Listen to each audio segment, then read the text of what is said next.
evening and welcome to ELOSOFUMARTAKES. This is our 204th take, live from the Alec Bradley Lone Star studio of Azle, Texas. I'm your host, Barry Duplessis, as always, and I'm so proud, so pleased, and so privileged to be with you all tonight. This is going to be a fantastic show, twice as much fun with two amazing guys. This is going to be one show, and you know what? A whole lot of beard action as well. I don't think there's been this collection of better beards on the planet. I'm just saying, I'm going to call it now. I know it's a little early, but you know what? I don't think I'm going too far on a limb. But before we get to formal introductions of these fine gentlemen, we do have to thank the people that make this show possible. And that, of course, is our sponsors. Tonight's show is sponsored by Drew Estate.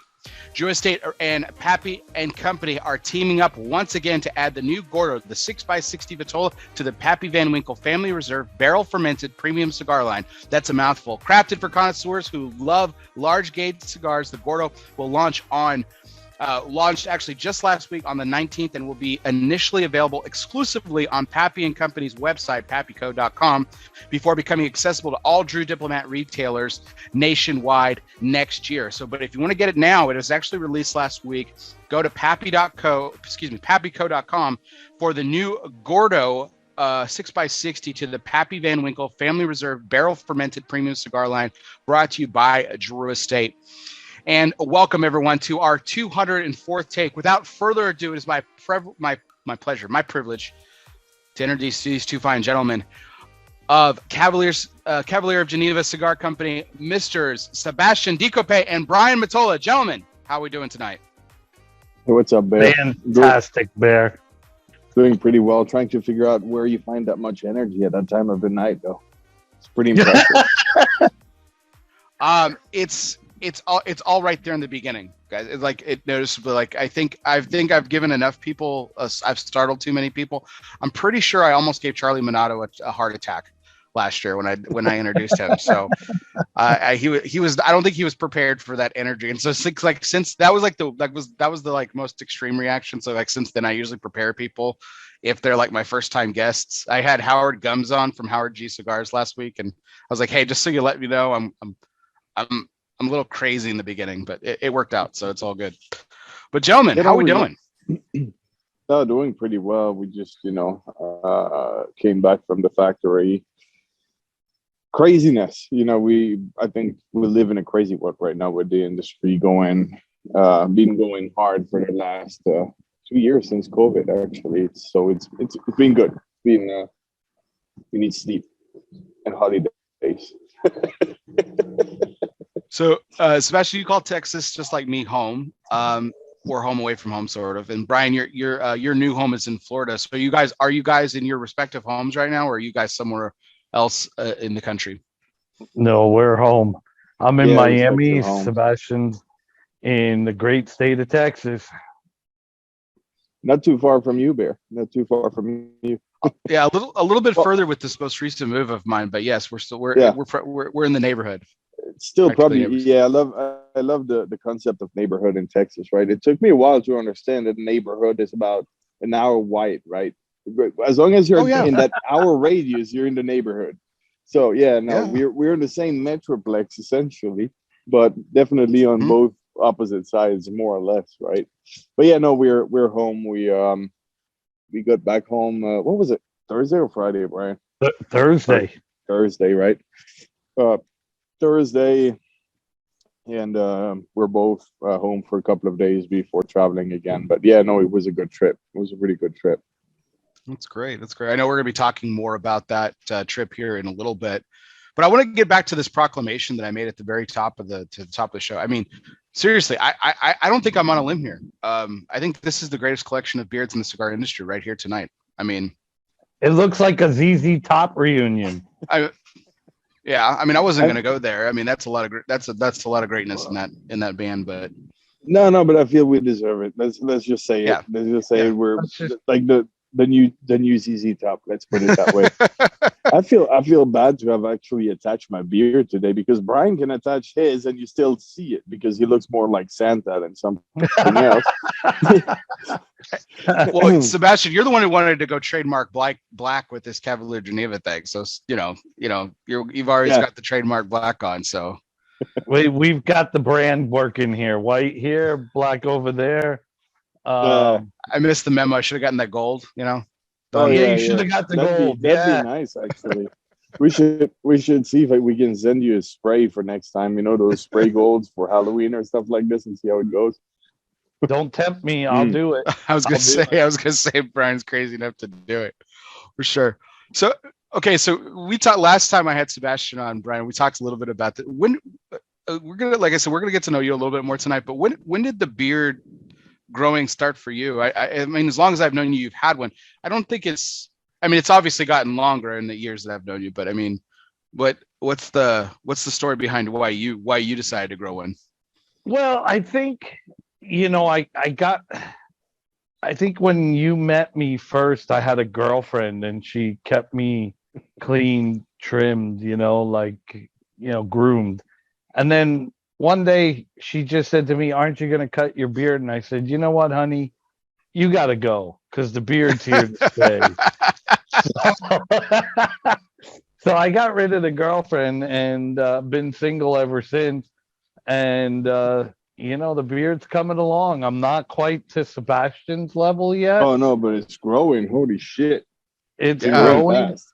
And, you know, yeah, I think it all had to do with the girlfriend going. And now it's my beard. And I can tell you this, Bear. You know, I was dating an age-appropriate woman.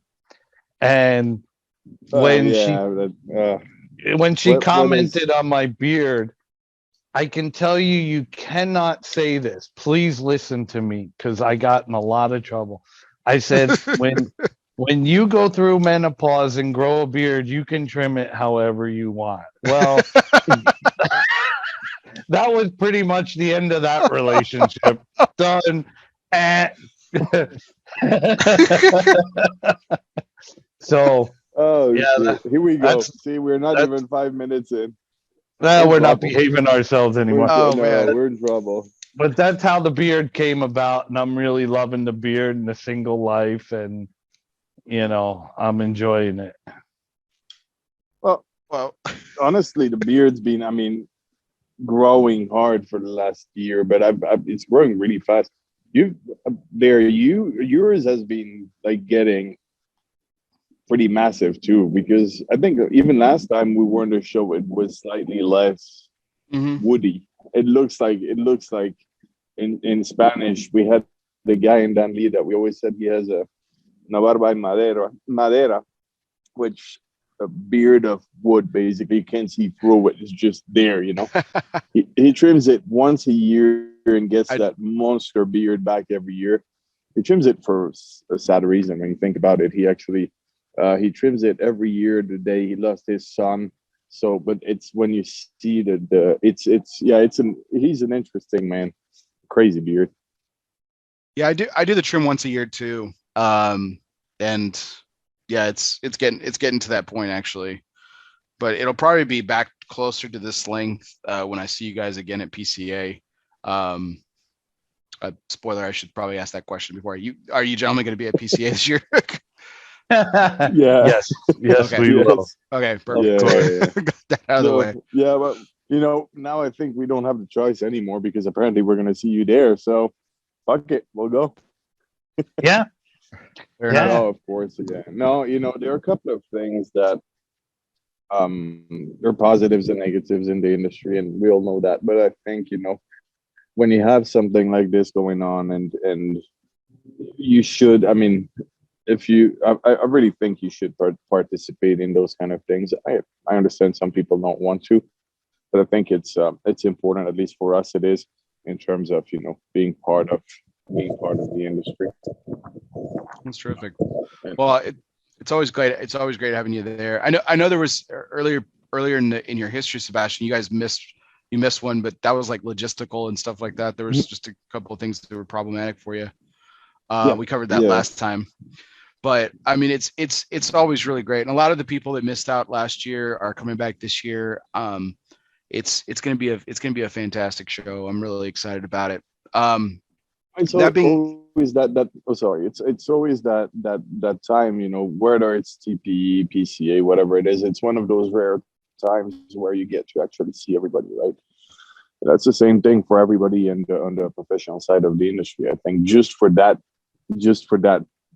purpose, it kind of makes sense without counting all the other things, right? I'm sorry I cut you. Oh, no. I mean, most people share your sentiment, Sebastian. I think that's what I keep hearing, more and more every year and every year. It's, it's not the show deals. It's not, it's not this, that, or the other. It's, it's supporting the industry, and it's the opportunity where you can see everyone in one place. It's a good kind of a family reunion. It's like Christmas, but for the cigar industry. Yeah, absolutely. We give presents away too, so it's actually like Christmas. True story.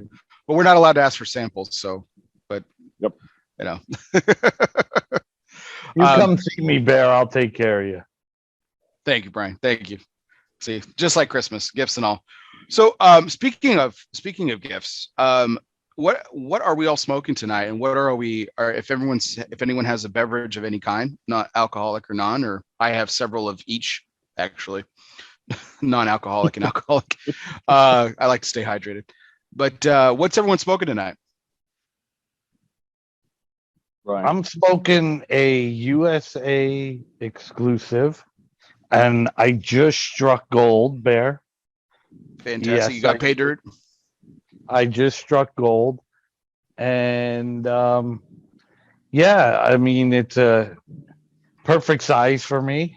I'm a smaller ring gauge guy, and yeah, I'm not drinking anything. I forgot to bring water down. If you need to take a water break, Brian, you just let us know. Water here if you need it. Just a few states over, Brian. But you just meander over. Yeah, apparently it's the neighborhood, so you're good.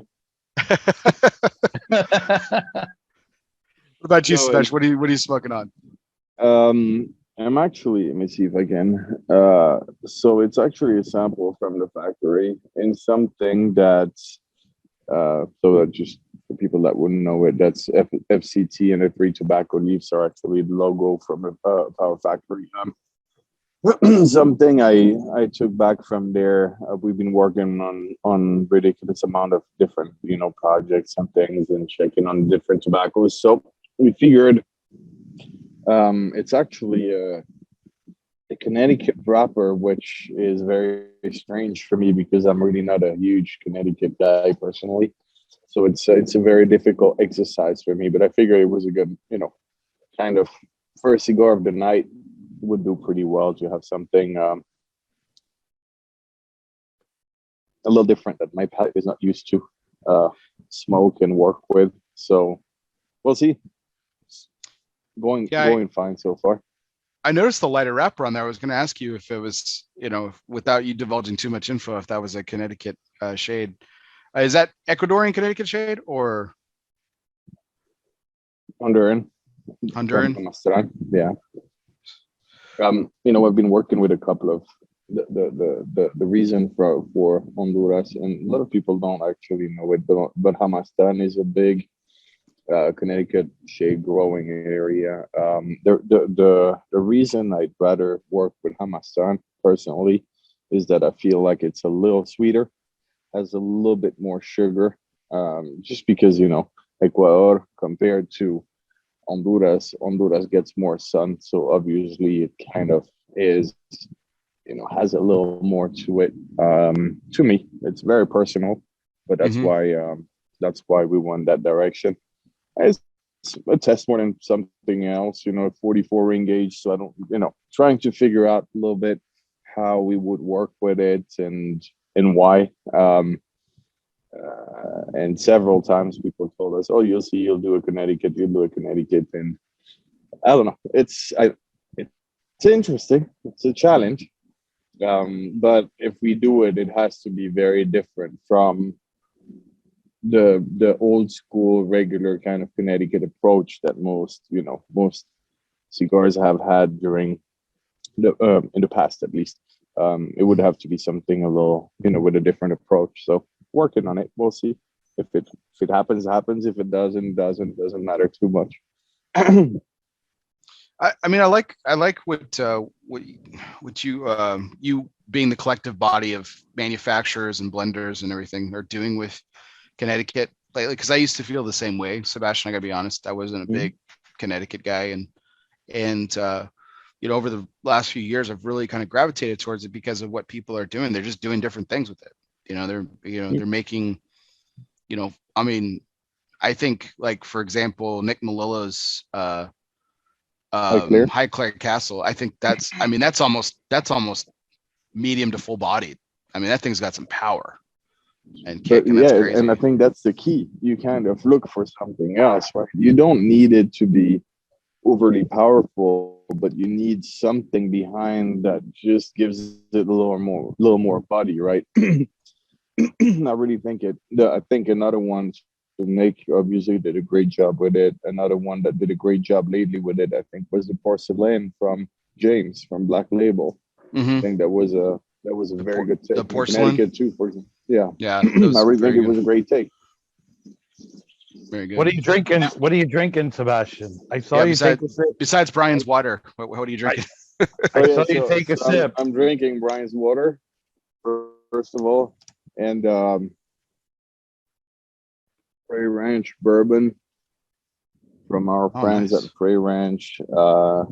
Great people, and getting to discover all their products, and it's really interesting company. And actually pretty much enjoying that bourbon. It's a really good bourbon. Nice. Don't need to have it on ice or anything. Just drink it like that. I've caught myself enjoying it a little too much these last days. Are you familiar with Prairie Ranch, Bear? No, I was gonna say, what can you tell us about it? So they're out of Fallon, Nevada, and they have a gentleman working for the company. His name is Rob, and he actually came from Jonathan Drew's Spirit Company, joined up with Frey Ranch. So he's very actively involved in the cigar community. And Frey Ranch is a 165-year-old farming family out of Fallon, Nevada, and they're a seed to glass company. They grow everything in the whiskey, in the bourbon. Oh wow! Yeah, which makes it very interesting. It's a much the spirit side is, especially the whiskey side, is newer in terms of on the market product, but it's really one of these companies that have so much history in farming and everything, that control everything they do actually, which really makes it kind of pop out of the crowd in terms of new products. And because, well, as we all know, right, a lot of bourbons, a lot of smaller, bigger, you see, I think, in the bourbon industry quite a bit of what was happening in craft beers or cigars, where you have a lot of people doing different things, and sometimes it works, sometimes it doesn't, with the big difference that competing with big spirits companies is probably one of the most difficult markets to work on. But they really, with the history they have and everything, they really have something very special. And I mean, if there is one company that should succeed, it's probably them. That's awesome. The connection to the cigar industry, obviously a connection there. Are you guys working on anything like a collaboration together with Cavalier, or you just met them because of this mutual cigar industry connection, or maybe, perhaps a little teaser there? Gotcha. Maybe, perhaps. No, we are going to work with them. So keep an eye out for something in the future together. So I think it's early on in the process, but very interesting conversations, and a little bit of work around several different things, and we'll see, what direction it will take. But it's a very interesting challenge, I think. Awesome. Well, I'm smoking the B2 Viso Jalapa Robusto Gordo. I didn't screw it up this time. I always invert the Viso and Jalapa.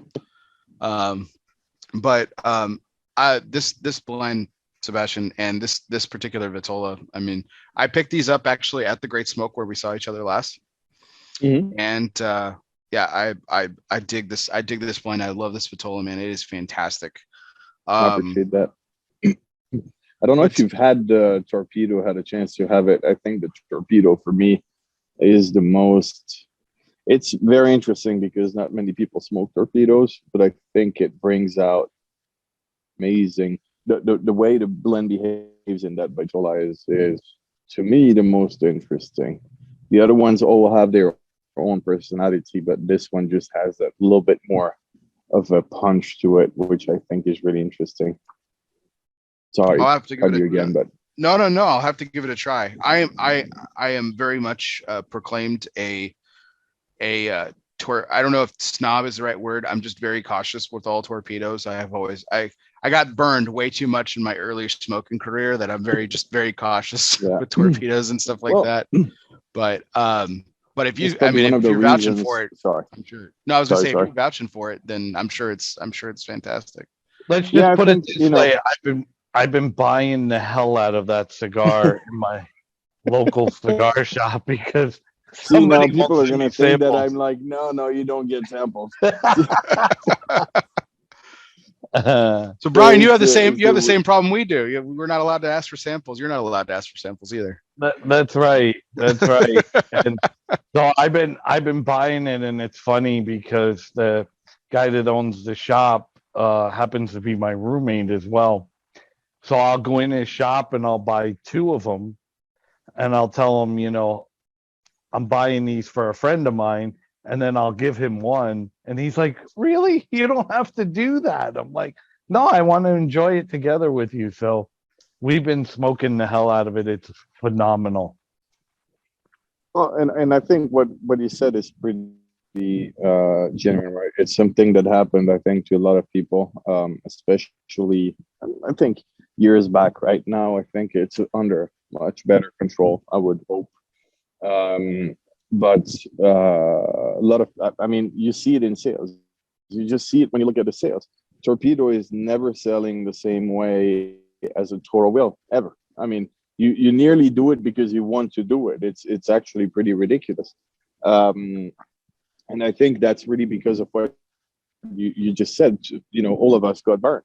Torpedo, same thing as Lancero, same thing as smaller ring gauges or Perfectos or Salomones, all those special non-parejo vitolas, where I really think that the care now is much different and the risk is much lower than it might have been in the past. But we all had that problem, so everybody is a little cautious on those vitolas, and even though someone might like them, they'll still tend to gravitate towards Toro because it's the safe option, right?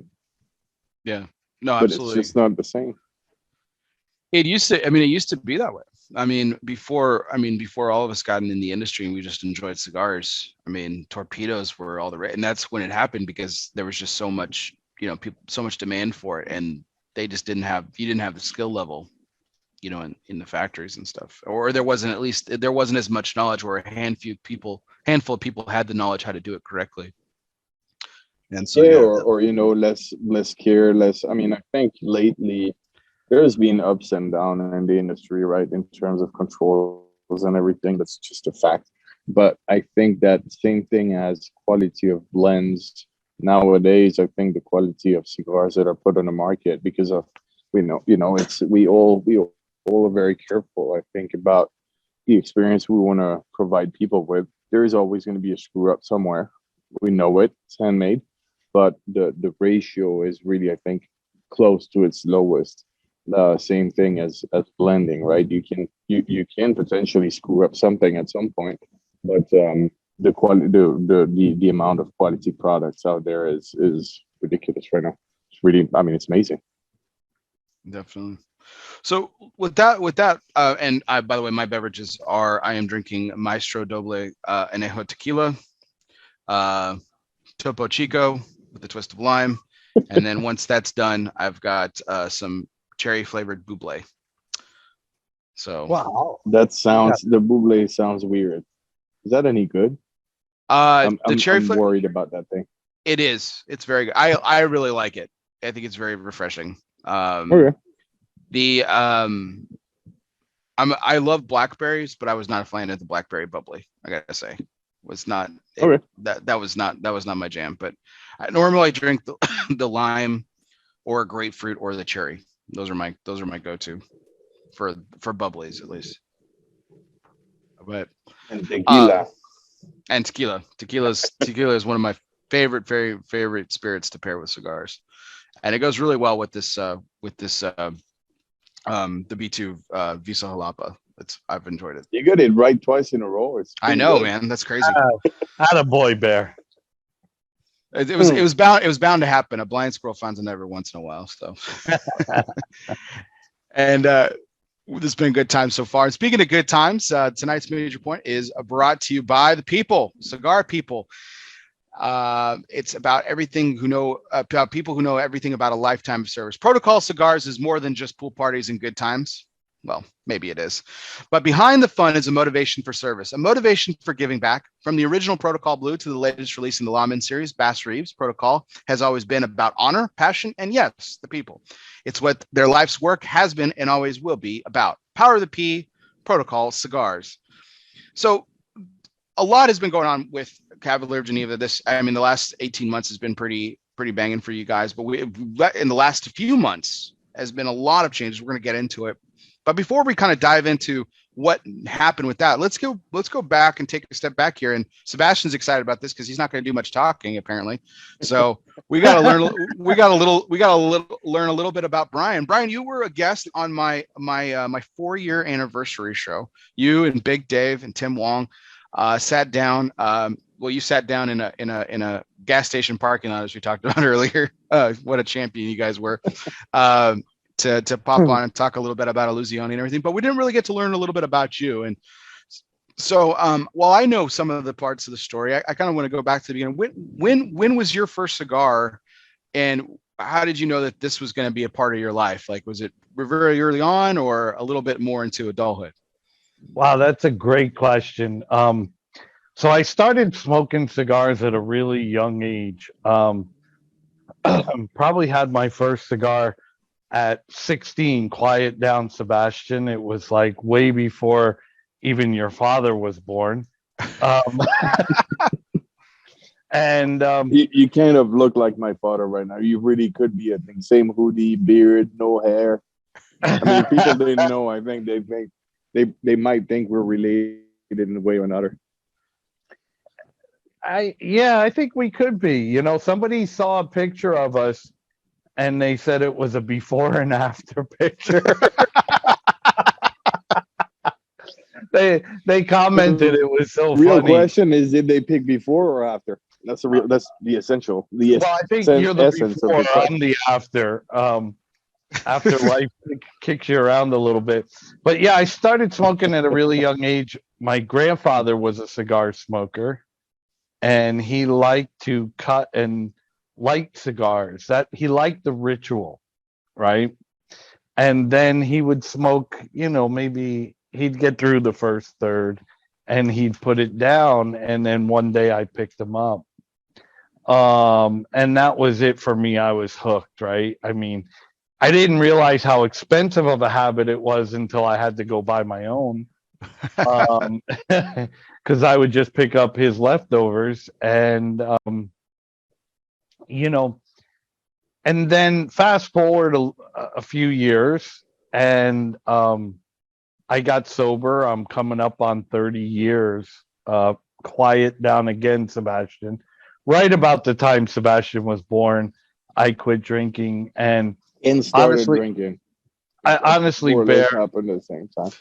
That was really well timed. He was taking a sip right when you said that too. Congratulations, Brian. That's fantastic, though. All joking aside. Thank you. No, thank you. And so I can be honest with you that I couldn't have done day one without cigars, right? As a alcoholic in recovery for 30 years, I'm a very social person, and I found the social environment that I needed in cigar lounges, right?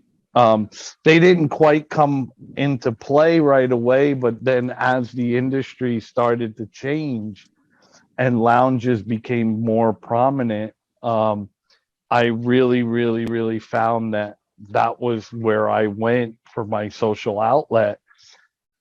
And then I had the opportunity to join the industry. My kids graduated and moved on, and I was empty nesting. I was a single dad. I raised them. And I had the chance to join the industry, and I thought it would be really cool to give back to an industry that essentially saved my life. I mean, I don't think essentially is probably the right word. To an industry that saved my life. You know, I in fact told Scott Pierce this at PCA. You need to go and get a letter from AA stating how many of us are lounge lizards, right? How many quitters are lounge lizards, and how many people have a story like mine. And when the FDA starts pushing back on how bad cigars are, just whip out the letter from AA saying, well, here's a list of, a couple of hundred people that cigars have saved their lives. How are you going to argue that? You can't. You look like an idiot at that point. So that's pretty much how it was. I mean, cigars have been part of my life for a long, long time. I mean, I remember when the first cigar boom hit, the quality and the quality went to shit and the price went up, right? That's what happened in the first cigar boom. And the cigar that I made it through the cigar boom with, it never changed, is the Hoyo de Monterrey Excalibur. Never changed. And so that was my go-to cigar while everybody else was struggling with quality. This cigar just stayed right on point. The price changed a little bit. But yeah, I lived through the cigar boom, and I was like, get all these people out of my cigar world. What are they doing jumping into it? And now I'm happy more people are jumping into it, So but it was really fun to watch this industry evolve. And like I said, to be able to give back to an industry that I owe my life to is priceless. I mean, you couldn't script it any better for me that I'm sitting here with you all right now, doing some of the things we're doing in this industry. It's really cool for me. I'm very humbled by it. That cigar's still money too, which is crazy. It is, right? And most of them are aged because nobody smokes them anymore. And so they're on point to this day, so. But yeah, that's my story, and I didn't hesitate to jump into the industry because I knew it. I watched it evolve through the years. I watched it go through some growing pains, just like we're seeing it right now. I mean, what did they say last year's imports were 400 and something, 25 million cigars? And, I lived through that. I watched this industry my whole life. And so for me to be able to become and join this family, because that's what it is pretty amazing. And then I met the young man down at the bottom of the screen in Virginia at a multi-vendor event, and he asked me to give him a cigar. You want to tell the story about your candelas? You can. You're more than welcome to. He asked me for a cigar, and I gave him a candela. And he's like, "Really? You're going to give me a candela?" And then he smoked it, and he says, "Oh, I really like this. Is there any way I can get a box from you?" And I said, "Sure." 6-8 months later, I still hadn't sent him the box. So I brought one to PCA, and I may have smoked a few out of the box before I gave it to him. A good few. I was gonna say, you were smoking a ton of those pre. Oh, I remember you taking some pictures with us. so that was out of Sebastian's box. Yeah, I think it was, because when the box came, it had probably 3-4 cigars left in there.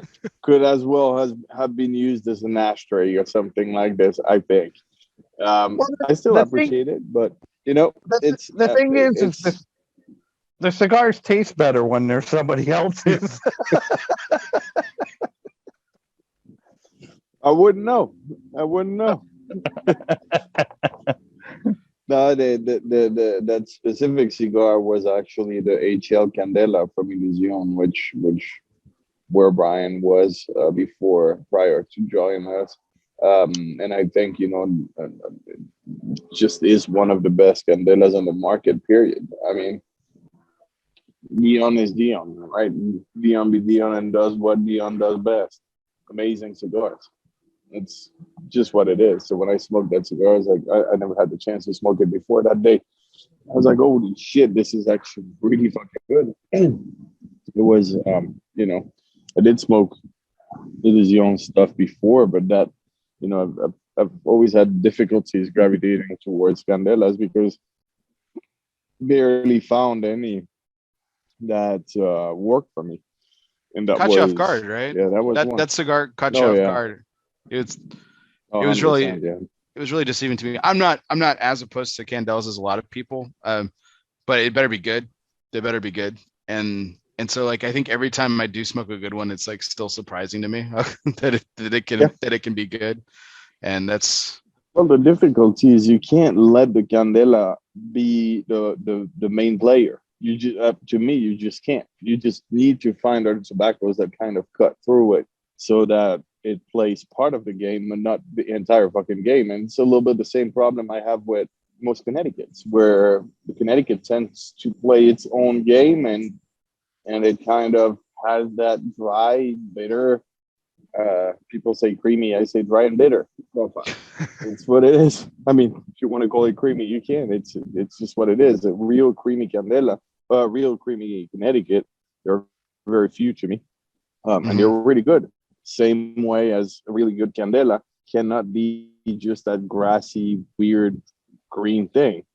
It has to have that little bit of it, but under somebody, right? You have to have, it doesn't have to be overpowering. It just has to be tobaccos that speak for themselves, right?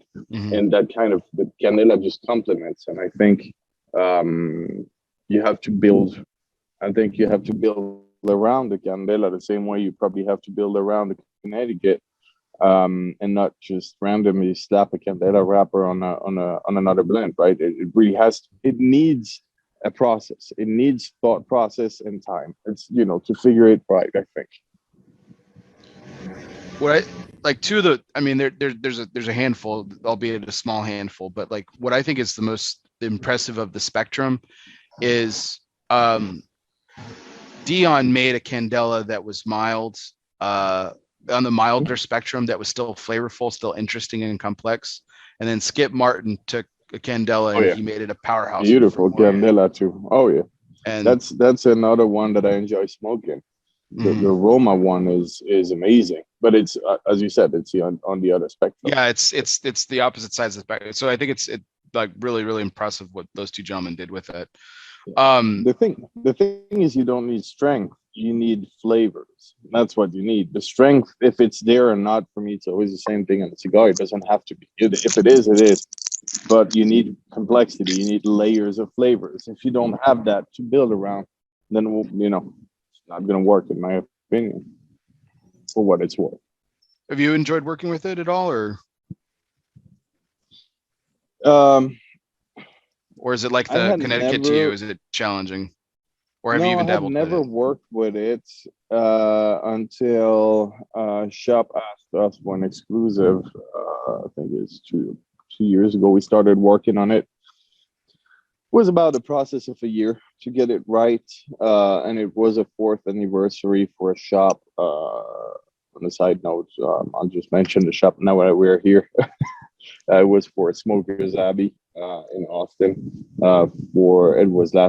It released last year or something like this, and it was a very interesting process because I had never worked with it. I didn't know what to do with it. I just understood that I couldn't let the candela play the first role. And it's interesting because the cigar came out with something that people looked at me and said that's never going to work. It was spicy. It had more spices than most things we do. which was interesting because it could have been a hit or miss. But as of working through it, we figured out the spices and then a little bit of richness under it, very flavorful, and it let it do just what it had to do. But another thing that I think with Candela is key is you can't let those cigars rest. A Candela that rests is a fucked up cigar. That's my opinion. You lose everything. It's a cigar that is made for me to be smoked when it comes to the market and not keep 5 years or 10 years or 2 years in your humidor, or not even a year. I really think it ruins the whole purpose of that wrapper. It's personal life. No, I'm 100% on board with that. I bought a Candela, a Camacho Candela, an old Camacho Candela on my honeymoon 12 years ago, and I'll never smoke it just because I have it just for the memory. But yeah. Because if I light it up, it's going to be with all respect to the individuals who made it, it's not gonna be good. So no, and Camacho was doing amazing products. I mean, it's one of these brands when you still find some of the old ones, you want to jump on them, right? But a Candela, I would probably keep it just as a memory too. Just let it rest and say, oh, that's beautiful. Definitely. It's risky. It loses not only the color, it literally starts looking like Connecticut after a bit, but it also loses the taste, or most of the taste. And what that means, it just completely loses the balance that you worked on. You had a specific goal in mind based on that freshness and that flavor of that actual Candela, and let it half a year, whatever, 2 years, 10 years, and then it just kind of flattens out, just has a little bit of that remaining flavor left, but it screws up the whole purpose, I think. No, I'm with that 100%. So Brian, going back to you for a quick on a little bit of your story, I thought your words were very, very, one, they were very moving, but two, I think you bring up a point that I don't think has ever been brought up before. And that we talk about these being cigars being the great equalizer. I say it on pretty much every show. But the community itself being the life-saving commune that you called it. That's something else entirely. It's the community around us that actually supports each other and everything. This, what's really great, and I say this all the time too, I love about this industry, and I think you guys will agree about this too. Well, there's sour apples in every barrel, and there are people who certainly don't like each other and stuff. But when things happen, this industry comes together, in a lot of ways. If tragedy strikes or something happens, everybody jumps on board. Everybody jumps on board to help, to facilitate, to support. And you don't get that in any other industry. Brian, remind me, what did you do again before you were in the industry? So, right before I got into the industry, I was in food sales. I worked for Cisco Foods, a great Texas-based company.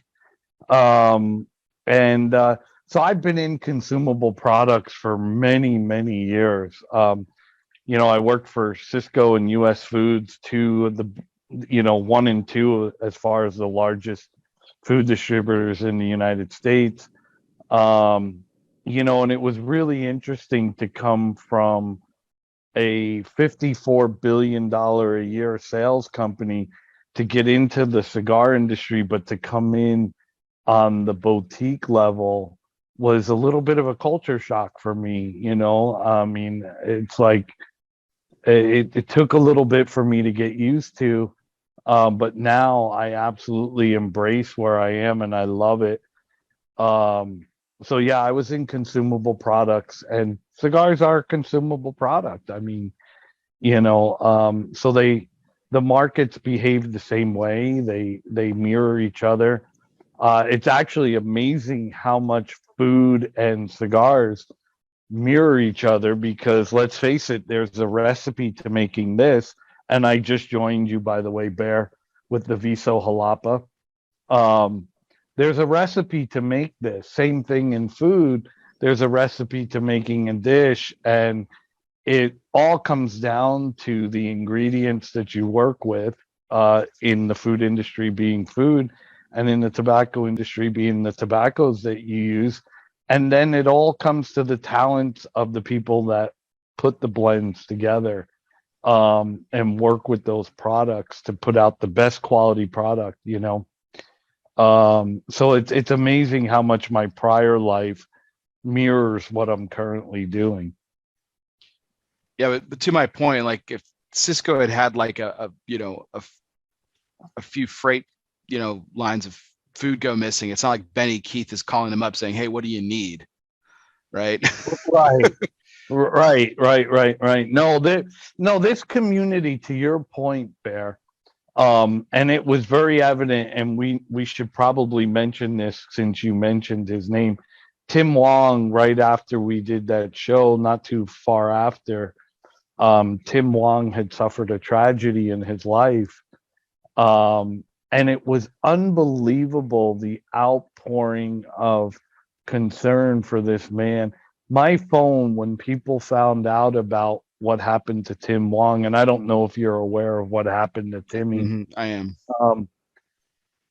Was unbelievable. I mean, I would wake up in the morning to 5:30 texts from people in this industry. Hey, have you heard anything? How's he doing? Give him my best. And it's really amazing, to your point, to see the community that we live in, and it is a family. Even from the brand side, we don't compete with each other, and it's amazing how how many conversations we have amongst the different manufacturers on any given week. We're always talking to each other. We're not these fierce competitors. It's very unique. We were down in Honduras, and I knew Nick Melillo was going to Nicaragua, and I shoot him a text message. Hey, Nick, you want to shoot up across the border? And that kind of stuff doesn't happen in other industries. It's really unique. It's very special. And it's part of what the government agencies don't see about this industry. People that want to regulate us and tax us out of existence, they don't see that side of the industry. In fact, I was just having a conversation with somebody the other day in a shop, and we were talking about the question on a questionnaire, are you a smoker? Mm-hmm. And I answer no to that question because I know what they're asking me. They're not asking me, am I a cigar smoker? They're asking me, am I a cigarette smoker? So I say no. Right. So the people that the regulatory bodies don't see the community as a whole, and the way it interacts together, and the compassion that the industry will show for one of its people like Tim Wong. And it was everybody from consumers to shop owners to other brand owners to, everybody in the industry was just reaching out, just pouring out love for this guy. And he's lucky to be alive, and we're happy he's still here with us. We're very thrilled. Yeah, and he's doing better and everything, which is I mean, was very concerning. I think it's really good news to see him actually. I think he took things the best way he could. I mean, it was actually very impressive in the last conversation to see how strong he is with it, and just works around it, which is amazing. That he, anyways, we're really happy that he's doing better. Oh yeah. I mean, Tim's on my anniversary show every year because Tim was my very first take. It was the very first show I ever did. Was it? Tim was my very first show. Yeah, Tim was the very first show I ever did. And it was actually at Lozona 4 years ago now. So they had postponed it to just this past weekend, but they normally do it in November, and it was November of 4 years ago that we sat down, and I launched my show at Lozona, interviewed Tim for my very first take. So it was that's awesome. And so every year I make it a point to invite him back. I said that the anniversary show is always his, if he wants it, and if he would honor me, and he has thus far, and it's been great. So yeah, I mean, when I heard the news and everything, it's been really difficult, and I'll be frank. I mean, I haven't reached out to him just because I don't want to overwhelm him, because I feel like a lot of people have been reaching out, and it doesn't mean I love him any less or anything. I mean, he means a lot to me personally, and I've heard that he's been recuperating well, and it's great to hear that, especially from two of you guys who are really close to him. I think it's a little bit the same thing. I knew, for example, Brian was in touch with him or Joel or stuff like this. So after a first message, and I didn't expect any answer or anything, because I knew what was happening. I just wanted to make sure to at least reach out. I did the same. I didn't reach out directly to him for the longest. It was through Brian or Joel, and just kind of keeping distance, because you never know in situations like these. I mean, you really never know, and you don't want to overwhelm someone. You don't want to aggravate the situation or make it more difficult or whatever it is. I think the thought process was a bit about the same. And I had him on the phone, what was it, 2 weeks ago, Brian? 3 weeks ago? Yeah. For the first time after all that, because Joel told me, okay, I think he's tired of not being, out and about. So he took his phone and started calling retailers again. I was like, oh shit, okay, so I can call him, right? But it was the same thing.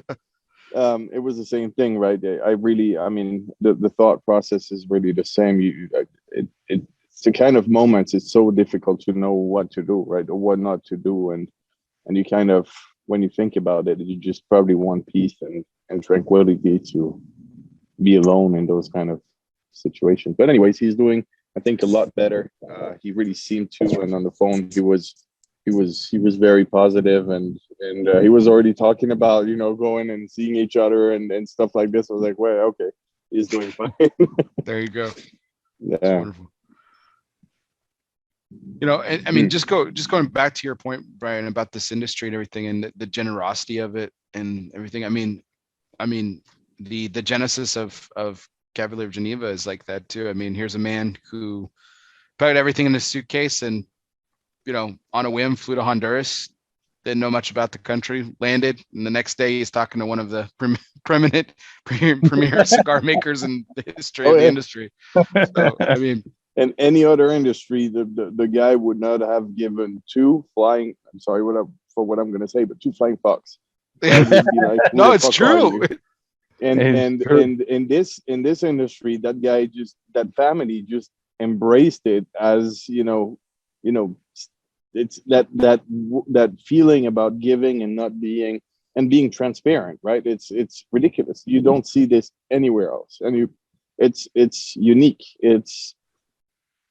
It's something that it's even hard, and you'll probably all agree, it's even hard to explain, to anybody, because it's just not what we all as human experience, sadly, in the day-to-day life in other aspects, right, or other industries or whatever it is. It's once again so unique and unexpected, that willingness to share and give and not ask for anything in return, right? It's just that open arm, opening their arms, or some people just opening their arms and taking you in as if it was normal, and you just sit there and you're like, why the hell did that just happen? What does that mean?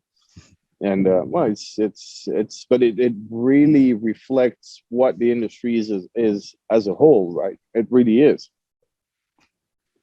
No, absolutely. And you can't repay it, right? You can't repay the generosity. All you can do is pay it forward, right? Give it again to someone else or other people. Do something for, be open and not close the doors to people. Try to, whatever you can do, whatever it is, it can be small, it can be big, to the capacity of one, but it teaches you lessons. I think you're right, Brian. Oh, that's what you can do. Give it further.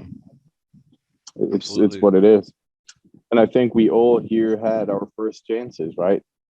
There is always someone. You talked about, that first show with Tim. I don't know how it happened, but it's it's that first. There is a first in this industry every day for people. It's becoming windy. I hope it's not too. Oh, it's actually really, I mean, it's a really funny story because I was going down to Lozona and I knew everything. Well, not everything. I knew that sounds so arrogant. I knew quite a bit about all the brands that were being represented there at the time, right? And I knew some of the people, but I knew a lot about the brands. I had smoked a lot of the brands and stuff except for Pier 28, and I had no idea who this gentleman Tim Wong was. And I had Coop giving me a crash course in the car on the way over. I was like, he's like, no, but you're gonna love Tim. He's fantastic. Just start talking tobacco with him, and you'll you'll be fine. And that's what I did. I mean, I made a beeline for him just to get introduced to him, and he was nothing but generous with everything, his time, his knowledge. And I mean, he's just a first class gentleman, and I'm indebted to him. And like you said, Brian, all you can do, you can never repay it, so all you can do is pay it forward. And that's exactly what I try to do. I had someone reach out to me actually this week on Instagram, and they're like, hey, I really dig your show, which is very flattering and very surreal sometimes when that happens. And he's like, hey, I have a friend of mine who's got cancer, and I just need a couple of cigar recommendations. Like, what do you think? And I was like, wow. I mean, of all the hundreds of thousands of people, on social media that he got asked, he reached out to me, and it was a very humbling experience. And I just talked to him a little bit, asked him about his friend first, and I said, then we could talk about cigars here in a second, but how's he doing, and things like that. But it was one of those really surreal moments. In not too crisp of a segue here. Speaking of surrealness, I mean, Sebastien, I mean, your company has done incredibly well since its beginnings. I mean, you've expanded and grown, and it's become a real, Brian mentions as a boutique, but it's become a really well-known boutique cigar company that's out there. And, a lot of it has to do with branding. A lot of it has to do with your personality. A lot of it has to do, obviously, with your hard work. And that's kind of come to fruition this year as you kind of made some really big changes in the company, starting with the new factory that the two of you opened. This was prior to Brian joining the company, which we'll get into in a second, but formally. But you partner with Brian to open up this new factory. Talk a little bit about that, gentlemen. Like what's I mean, obviously a new factory because you needed the expansion, I'm assuming, but like why this new factory? When did this all get started? It's a hard question. Well, first of all, thank you for the kind words. I really appreciate it. We've had good times, bad times, like any younger company, and especially early on, we did a lot of mistakes, and we had to learn from them, which we've luckily been able to, I hope, at least learn partially. It's what it is. It's a crash course, but we've been lucky, and we've been very lucky, and I think the one major change we did was opening a factory. First cigars were produced there last January, so January 2021. We got to a point where it was difficult to get enough, and when we needed it, one of the crash courses we had, we spent 6 months on the market without cigars at some point, so that's suicide basically. We had to learn from it, and once again, that same family that gave me a hand when I first arrived there accepted to back us up as well as they could, and when we moved towards our new operations, which has been amazing. And then other people, fell in line, other friends, and to mention, obviously the first family that it's always the problem with factories. You can have 100,000 different factories. If you don't have tobacco, you don't have anything, right? And I mean, you might as well produce candies there or whatever the hell you want. And to get the consistency we needed, once again, the backup from the Plasencia family, and they very generously, once again, gave us, their hand and said, "Yeah, we'll help you with that." So we've been able to continuously source the tobaccos that we were sourcing before through them, which is tremendous. And then other people, just to mention another one, for example, Oscar has been, a friend from Baleares, from Leaf, been a friend for years, and as soon as we needed his support, he jumped in line immediately with raw materials too and stuff like this. So it just shows again, in theory we're competing. You take Plasencia is a different world, even though the brand is younger on the market. The Plasencia doesn't compete with anybody. I mean, it's Plasencia, but Oscar, when you think about it, we're not that far away in terms of when we started and everything. We're in theory directly competing, right? In theory. But we're not. We're just not. That's just what it is. And as soon as we asked him, he was there, and he never failed at it ever. Every time we needed something, he figured out a way for us to have it. So it's another one. It just shows again how good this industry is and how good the people can be in this industry.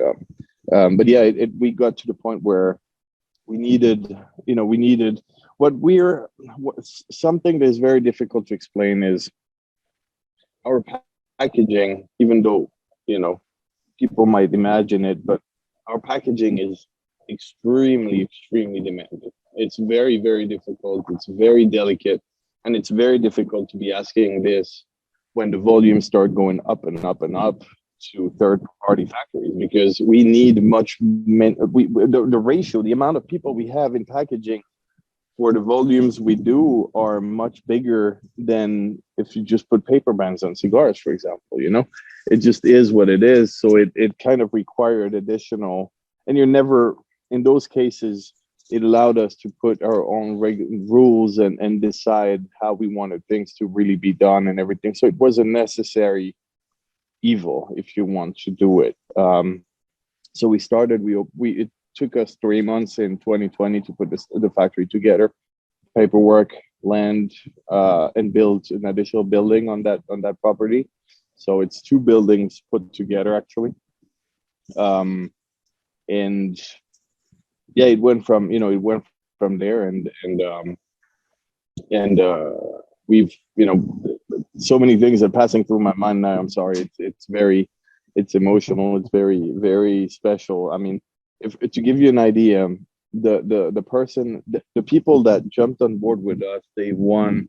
If you take our the packaging manager that we have, she's one of the former people that taught me how to package cigars when I first moved to Honduras. She left the job she had for a little less than 20 years to jump on with us without even blinking. She didn't even think about it. She was like, "Yeah, I'm with you." People started coming, and people that I learned rolling with, people that I learned packing with. We had our general managers got offers from long-standing companies, and he, without blinking, decided to come with us. And once again, those people gave us something, and we owe them a lot for that. And we try, it was time to give back directly there too, I think. In a way, even though you participate to the local economy and everything when you work with third-party factories, it's never the same as having it, having the control over that yourself.